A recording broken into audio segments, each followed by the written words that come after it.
दोस्तों आज की वीडियो में हम सबका फेवरेट रसगुल्ला बनाने का तरीका सीखेंगे, वो भी बहुत ही परफेक्ट एकदम हलवाई स्टाइल में। जैसे हलवाई की दुकान पे हम बनाते हैं, मतलब कि अपनी दुकान पे जैसे हम बनाते हैं, बिल्कुल सेम टू सेम रेसिपी आप सभी को बनाने का सिखाऊंगा।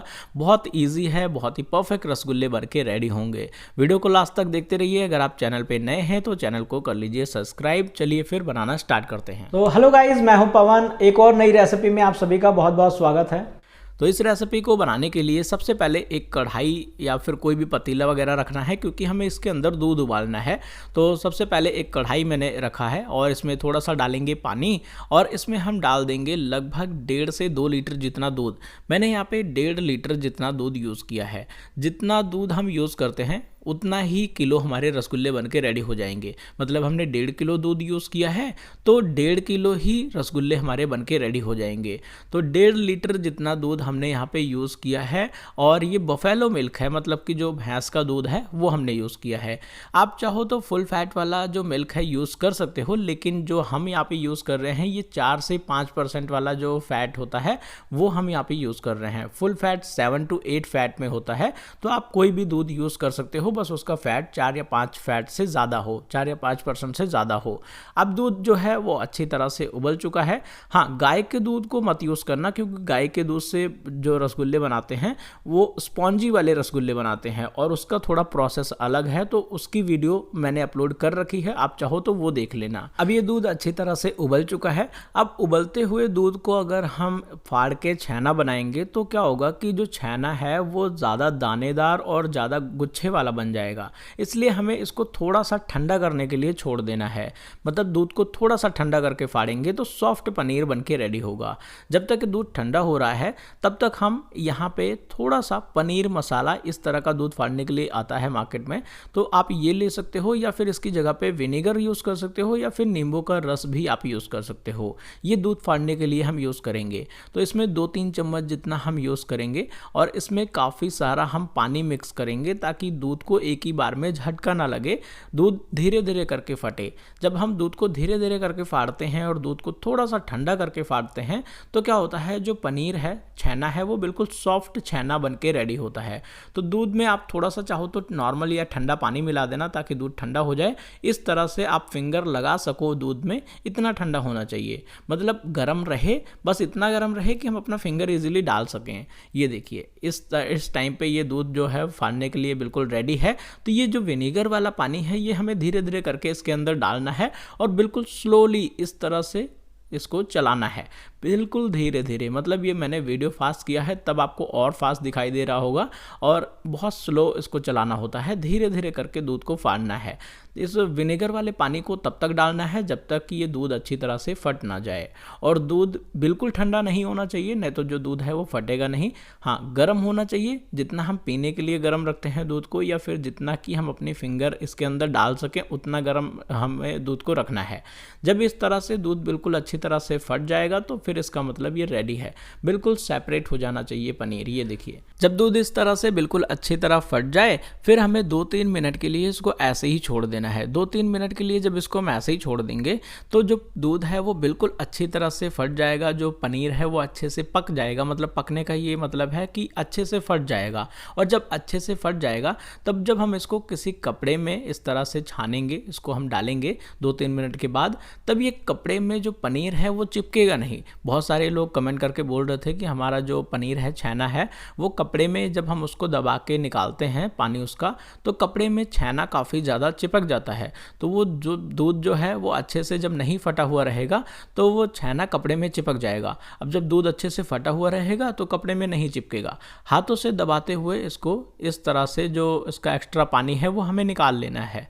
सारा जो छेना है वो हमने इसके अंदर डाल दिया है और अच्छी तरह से हाथों से पानी इसका निकाल देना है दबाते हुए। उसके बाद ये देखिए बहुत ही परफेक्ट सा छेना बन के रेडी है और कपड़े में बिल्कुल भी नहीं चिपका है। अब हमें लगातार इसको 1 मिनट तक हाथों से मैश करना है, अपने हथेली से अच्छी तरह से इसको रगड़ना है ताकि इसके जो छोटे छोटे गुठली है, कोई दाने हैं इसके अंदर, वो बिल्कुल अच्छी तरह से ख़त्म हो जाए। ये देखिए दोनों हाथों से इस तरह से इसको रगड़ देना है, किसी प्लेटफॉर्म पे रख के या फिर किसी थाली वगैरह में भी आप रख सकते हो। अब हम इसके अंदर थोड़ा सा, बिल्कुल थोड़ा सा, 1/2 टीस्पून जितना घी घी डालेंगे। इससे क्या होगा कि रसगुल्ले अंदर से बिल्कुल अच्छी तरह से ये फूलेंगे और एकदम जाली जैसा बिल्कुल परफेक्ट बना हुआ रहेगा। घी डालने का ये फ़ायदा है। इससे क्या होगा कि जो इसके अंदर फ़ैट की कोई भी कमी हुई तो वो फ़ैट की कमी को पूरा कर देगा। मतलब कभी कभी हम जब दूध को अच्छी तरह से पानी निकालते हैं इसका जो छेने का, तो वो फिर साथ में घी भी निकल जाता है। तो घी की कमी अगर रहेगी तो रसगुल्ले अच्छी तरह से फूलेंगे नहीं। तो इसके अंदर ½ टीस्पून जितना हमने डाल दिया है घी। अच्छे से रगड़ के घी को भी मिक्स कर देना है। और ये जो छेना है ये लगभग 300 ग्राम जितना है। मतलब मैंने वेट मशीन पे चेक कर लिया है इसको, ये 300 ग्राम है। और 300 ग्राम छेना को हम बनाएंगे तो हमारे जो मेज़रमेंट है वो बिल्कुल 300 ग्राम छेना के हिसाब से रहेगा, और बाकी किलो के हिसाब से मैं भी आपको बताता रहूँगा। अब इसे फ्रिज में रख देना है थोड़ी देर ताकि ये ठंडा हो जाए। तब तक के लिए हम यहाँ पे कढ़ाई में चाशनी बनाएंगे। चाशनी बनाने के लिए जितना दूध यूज़ करते हैं ना उतना ही हमें यहाँ पे चीनी भी यूज़ करना होता है। तो हमने यहाँ पे लगभग 2 किलो जितना चीनी यूज़ किया है और 1 लीटर जितना पानी यूज़ किया है। कुछ लोग पूछ रहे थे कि कितना चीनी डालना है। आप जितना दूध यूज़ कर रहे हो, मतलब जैसे हमने 1.5 लीटर जितना दूध यूज़ किया है तो चीनी भी हमें 1.5 किलो जितना ही चाहिए। 1.5 किलो से ज़्यादा यूज़ कर सकते हो, 1.5 किलो से कम नहीं। हम यहाँ पे 1.5 किलो से ज़्यादा ही यूज़ कर रहे हैं, मतलब 2 किलो चीनी मैंने यूज़ किया है। अब ज़्यादा चाशनी ज़्यादा चीनी होने का फ़ायदा ये रहेगा कि इससे जब रसगुल्ले हम इसके अंदर बनाएंगे तो रसगुल्लों को अच्छी स्पेस मिलेगी और फिर वो फ्लैट नहीं होंगे, बिल्कुल गोल गोल राउंड शेप में बनेंगे, बिल्कुल परफेक्ट। और इस जितना चीनी हमने इसके अंदर डाला है उसका हाफ हमें पानी डालना होता है, मतलब कि 1 लीटर जितना पानी डालना होता है। तो 2 किलो चीनी 1 लीटर जितना पानी डाल के अच्छी तरह से इसको उबाल लेना है। जब ये बिल्कुल अच्छे से उबल जाए फिर ये गैस बंद कर देना है, क्योंकि अब ये बिल्कुल रेडी है। चाशनी को हमें कोई तार वगैरह नहीं बनाना है, बस एक बार सिर्फ उबाल लेना है। तो ये उबलने के बाद चाशनी रेडी है। अब जो पनीर यानी कि जो छेना हमने रखा था फ्रिज में वो ठंडा हो गया है। अब ठंडा होने के बाद अब हमें इसको निकालना है और इसको अब हम आगे रेडी करेंगे बॉल्स बनाने के लिए, और जो चीज़ें इसके अंदर डालना है वो हम डालेंगे। अभी हमें इसके अंदर 2 चीज़ें डालनी है। एक तो फुलाने के लिए जैसे बेकिंग पाउडर सोडा वगैरह डालते हैं, और एक है बाइंडिंग के लिए जिसमें हम कॉर्नफ्लावर वगैरह डालते हैं। तो सबसे पहले हम फुलाने के लिए डालेंगे। फुलाने के लिए मैंने यहाँ पे बेकिंग पाउडर यूज़ किया है। ये जो घर में खाने वाला चम्मच होता है ना, ये एक टेबल स्पून जितना तब डालते हैं जब 1 किलो पनीर होता है। तो हमारे पास 300 ग्राम है, मतलब कि 1/3 टीस्पून जितना यानी 1/3 चम्मच जितना डालेंगे। नॉर्मल घर में खाने वाला चम्मच है ये वो। और इसमें थोड़ा सा हम डाल देंगे पानी। थोड़ा सा पानी या रोज़ वाटर डाल सकते हो। हलवाई रोज़ वाटर डालते हैं आप, अगर रोज़ वाटर ना हो तो पानी डाल सकते हो। इससे जो बेकिंग पाउडर है वो अच्छी तरह से एक्टिवेट हो जाता है। पहले पानी के साथ इसको मिक्स कर लें, उसके बाद पूरा अच्छी तरह से बेकिंग पाउडर को मिक्स कर देना है। बेकिंग सोडा भी डाला जाता है, लेकिन बहुत सारे लोग कमेंट कर रहे थे कि हमारे रसगुल्ले जो है वो चाशनी में उबलने के बाद फट जाते हैं, तो बहुत सारे लोग सोडा ज़्यादा डाल देते हैं, इस वजह से फट जाता है। तो इसलिए मैंने इस बार बेकिंग पाउडर ही डाला है, सोडा नहीं डाला है। अब मिक्स करने के बाद बाइंडिंग के लिए हम डालेंगे यहाँ पे कॉर्नफ्लावर यानी कि कॉर्न स्टार्च या फिर अरारोट। इसमें हम डालेंगे 300 ग्राम के हिसाब से 30 ग्राम यानी कि चम्मच से 1 चम्मच में 12 ग्राम होता है, तो मैंने 2.5 चम्मच जितना डाला है।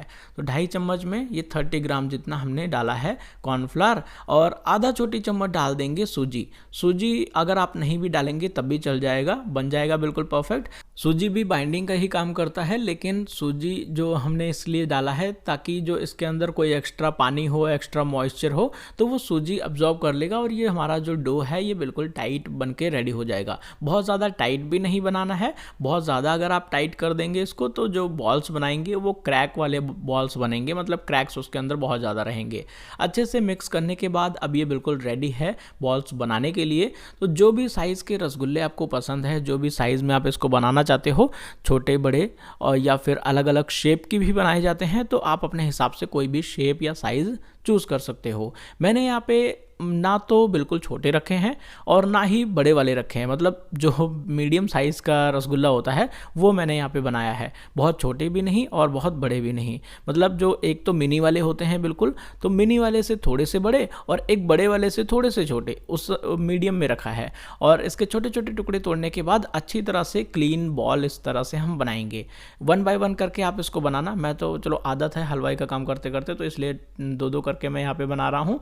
और अच्छी तरह से क्लीन बॉल अच्छे से बना लेना है और बिल्कुल भी क्रैक नहीं होना चाहिए बॉल्स के अंदर, और बिल्कुल क्लीन करके ही इसको बनाना है। क्लीन करने का एक ही तरीका है, आप दोनों हाथों के बीच में रख के अच्छी तरह से पहले उसको मैश करना, उसके बाद उसको हाथ को थोड़ा सा ढीला करके फिर इसको राउंड शेप देना। ऐसे ही हमने सारा बना के रेडी कर लिया है। अब जो चाशनी है उसका हम गैस ऑन करेंगे और इसे हम उबलने देंगे। जब ये इस तरह से एक बार उबल जाए फिर हम इसके अंदर जो रसगुल्ले के बॉल्स है वो डाल देंगे। अगर आप पहली बार बना रहे हो तो आप 1-2 बॉल्स पहले डाल के चेक कर लेना, अगर वो बिल्कुल परफेक्ट रहे फिर बाकी के बॉल्स आप इसके अंदर डालना। अगर 1-2 बॉल्स आप डालोगे और वो फट जाते हैं या फिर वो बिखर जाते हैं, चाशनी में घुल जाते हैं, तो बाकी बॉल्स के अंदर आप थोड़ी सी सूजी और डाल देना, तो फिर नहीं फटेंगे। अब इसे हमें 10 मिनट तक लगातार उबलने देना है। अभी डाले हुए 1 मिनट ही हुआ है और 1 मिनट में ही ये फूल जाते हैं। ये देखिए साइड से दिखाई दे रहे हैं धीरे धीरे, और झाग इस तरह से बना हुआ ज़रूरी है। आप चाहो तो रीठे का पानी थोड़ा बहुत डाल सकते हो इसके अंदर, रीठे को उबाल के और उसका जो पानी है थोड़ा सा इसमें डालेंगे तो इस तरह से झाग जैसा बन जाएगा। और इसे लगातार 10 मिनट तक पकाने के बाद जब ये 10 मिनट के बाद थोड़ा सा चाशनी इसकी गाढ़ी हो जाएगी, फिर थोड़ा सा इसमें ऐसे पानी कड़छी में लेके इस तरह से घुमाएंगे और धीरे धीरे करके इसमें थोड़ा पानी डालेंगे। ये देखिए रसगुल्ले कितने ज़्यादा फूल के बड़े हो चुके हैं। और अभी आप एक बात नोटिस करना कि ये रसगुल्ले सभी चाशनी के ऊपर तैर रहे हैं, मतलब चाशनी के नीचे नहीं जा रहे हैं। चाशनी के नीचे ना जाने का ये रीज़न है कि अभी ये कच्चे हैं। जब ये पूरी तरह से अच्छे से पक जाएंगे तो ये चाशनी के नीचे अपने आप चले जाएंगे, लेकिन बीच बीच में आपने इस तरह से पानी डालते रहना है। अब पहले तो 10 मिनट के बाद हमने पानी डाला है, पहले 10 मिनट तो कुछ भी नहीं डालना, उसके बाद 1-1, 2-2 मिनट के बाद इस तरह से धीरे धीरे करके पानी इसके अंदर डालते रहना है। टोटल हमें इसको 20 मिनट तक उबालना है और 20 मिनट में पहले 10 मिनट तो कुछ भी नहीं डालना, पानी नहीं डालना है बिल्कुल भी। उसके बाद हर 2-2 मिनट के बाद पानी डालते जाना है, मतलब कि दूसरे वाला जो 10 मिनट है उसके अंदर 6 से 7 बार पानी डालना है। अच्छा, रसगुल्ले फूल जाने का मतलब ये नहीं है कि ये जो रसगुल्ले हैं ये पक गए हैं। कुछ लोग क्या होता है कि जब रसगुल्ले फूल के बड़े हो जाते हैं तो वो गैस बंद कर देते हैं और फिर वो वापस से सिकुड़ जाते हैं। तो वो वापस से इसीलिए सिकुड़ते हैं क्योंकि वो कच्चे होते हैं, और जब कच्चे होंगे तो वो सिकुड़ जाएंगे। ऐसे धीरे धीरे पानी इनको हम पिलाते रहेंगे, तो जैसे जैसे ये पानी पीते जाएंगे तो इनके अंदर तक अच्छी तरह से जो चाशनी है वो भरती जाएगी। जब चाशनी पूरी तरह से अंदर तक भर जाएगी तब आप गैस बंद भी करोगे तब भी ये सिकुड़ेंगे नहीं, मतलब कि अच्छी तरह से ये उसी शेप में रहेंगे जिस शेप में हम इसको बना रहे हैं। ये देखिए इस तरह से आप चेक कर सकते हो। ये ऊपर की तरफ थोड़ा सा इनका जो पार्ट है वो ऊपर की तरफ चाशनी के दिखाई दे रहा है, चाशनी के नीचे नहीं डूब रहे हैं अभी भी ये, तो इसका मतलब अभी भी ये थोड़े कच्चे हैं। लगभग 15 मिनट से ज़्यादा हो चुके हैं। इसको मैं 2-3 मिनट के लिए और उबालूंगा, उसके बाद थोड़ा सा और पानी इसके अंदर डालेंगे और ये ऑलमोस्ट रेडी हो जाएंगे। ये देखिए अभी जैसे जैसे हम इसको उबालते जा रहे हैं ये चाशनी के नीचे जा रहे हैं, मतलब धीरे धीरे करके। अभी पानी मैंने इसके अंदर थोड़ा और डाल दिया है और अब ये ऑलमोस्ट रेडी हैं। टोटल 20 मिनट हो चुके हैं इसको उबालते हुए। तो मैंने गैस बंद कर दिया है और गैस बंद करने के बाद भी ये सिकुड़ नहीं रहे हैं, तो इसका मतलब है कि ये बिल्कुल अच्छे से पक चुके हैं। थोड़ा सा पानी लास्ट में हम और डालेंगे, मतलब कि लास्ट में 1-2 बार अच्छे से कड़छी भर के पानी डाल देना ताकि चाशनी पतली हो जाए, और चाशनी पतली रहेगी तो हमारे रसगुल्ले भी वाइट रहेंगे।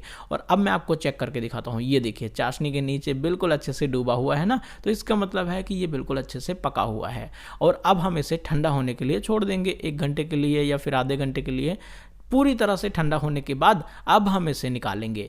ये देखिए चाशनी गाढ़ी हो जाती है जब ये ठंडा हो जाता है, तो अब इसे हम निकाल लेंगे किसी भी ट्रे में या फिर किसी भी थाली में, और अब ये सर्व करने के लिए बिल्कुल रेडी है। ऐसे ही हम दुकान पे भी बनाते हैं, ऐसे ही मैंने सेम टू सेम तरीका आपको घर पे भी बताया है कम क्वांटिटी में। दुकान पे मैं इसलिए आप सभी को नहीं बता पाता क्योंकि वहाँ पे ज़्यादा क्वांटिटी में बनाते हैं, मतलब 50-60 लीटर और 100 लीटर दूध का बनाते हैं, तो वहाँ पे अच्छे से समझ नहीं आएगा। तो इसीलिए मैं यहाँ पे 1-1.5 लीटर दूध से हम यहाँ पे बना रहे हैं। अब 1.5 लीटर दूध से हमने बनाया है तो ये 1.5 किलो के करीब बन के रेडी हैं। हाँ, लेकिन ये इस तरह से 6-7 पीस ख़त्म भी हो चुका है खा के, मतलब जब तक ये फ़ोटो मैं अच्छे से क्लिक कर रहा होता हूँ तब तक 6-7 पीस तो घर वाले लोग खा के ख़त्म भी कर देते हैं। ये देखिए जैसे अच्छी तरह से ये बिल्कुल रेडी है। और ये देखिए अब इसके ऊपर आप कोई भी चीज़ डाल सकते हो, जैसे डेसिकेटेड वाला कोकोनट पाउडर इसके ऊपर ऐसे छिड़क सकते हो। इसको अच्छे तरह सर्व करने के लिए। और अब मैं आपको तोड़ के दिखाता हूँ। अच्छे से इसके अंदर जो चाशनी है वो बिल्कुल भरी हुई है और आप देख सकते हो कि एकदम अंदर से बिल्कुल जाली जैसा ये परफेक्टली फूला हुआ है। अंदर जाली जैसा एकदम बना हुआ है, आपको दिखाई दे भी रहा होगा। और अंदर तक बिल्कुल चाशनी भरी हुई है, आप देख ही सकते हो। और बिल्कुल परफेक्ट वाले रसगुल्ले बनके बिल्कुल रेडी हैं। और साइज़ आप देख सकते हो, ना तो ये छोटे हैं ना ही ये बड़े हैं, और बिल्कुल मतलब मीडियम साइज़ के हैं। इतना मैंने घर पे खाने के लिए बनाया है तो इसलिए इतना बनाया है। बाकी इसको हम बॉक्स में बिल्कुल पैक करके रखेंगे तो किसी को पता ही नहीं चलेगा कि हमने इसको घर पे बनाया है। ये देखिए, इसको अच्छी तरह से हम इसको पैक कर देंगे। और मैं आपको वेट चेक कराता हूँ इसका। लगभग 1.5 किलो के आसपास जो हमारे रसगुल्ले हैं ये बन के रेडी हो चुके होंगे। मतलब कि 1.5 लीटर दूध हमने यूज़ किया है। दूध की क्वालिटी पे भी डिपेंड करता है। तो यहाँ पे 1371 ग्राम, मतलब कि इसमें से 6-7 पीस खा के ख़त्म भी हो चुके हैं। तो लगभग 1400-1500 ग्राम के करीब हमारे जो रसगुल्ले हैं वो बनके रेडी हुए हैं विद बॉक्स। मतलब आप 1300 ग्राम लगा सकते हो कि टोटल ये जो रसगुल्ले हैं वो बने हैं। और इसमें से 6-7 पीस खा के ख़त्म भी हो चुका है। तो ये वीडियो कैसी लगी दोस्तों, कमेंट करके ज़रूर बताइए। ऐसे ही अगर आप और भी वीडियोस देखना चाहते हैं तो हमारे इस चैनल को सब्सक्राइब करके नोटिफिकेशन बेल को ज़रूर ऑन करें। थैंक यू सो मच, मिलते हैं नेक्स्ट वीडियो में, बाय बाय। तो दोस्तों ये वीडियो आपको कैसी लगी कमेंट करके ज़रूर बताइए। और हाँ, आप ये भी कमेंट में ज़रूर बताइए कि नेक्स्ट रेसिपी कौन सी बनानी है आपके सिटी में और आपके स्टेट में। क्या क्या फेमस है, क्या क्या नई रेसिपी आप चाहते हैं कि मैं बनाऊं, और उसका बहुत ही आसान तरीका मैं अपलोड करूंगा। उसको बहुत ही आसानी से घर में बनाने का, रेस्टोरेंट में बनाने का या फिर हलवाई स्टाइल में बनाने का तरीका बहुत ईजी तरीके करके मैं अपलोड करूंगा। तो आप मुझे कमेंट करके बता सकते हैं और नई नई रेसिपीज़ ऐसे ही आपको मिलती रहेंगी। आप हमारे इस चैनल को सब्सक्राइब करके नोटिफिकेशन बेल को ऑन कर लें ताकि आप सभी को हमारी जो वीडियोस है वो जितने भी आने वाली हलवाई स्टाइल वाली वीडियोस हैं वो आपको मिलती रहेंगी। थैंक यू सो मच, मिलते हैं नेक्स्ट वीडियो में, बाय बाय।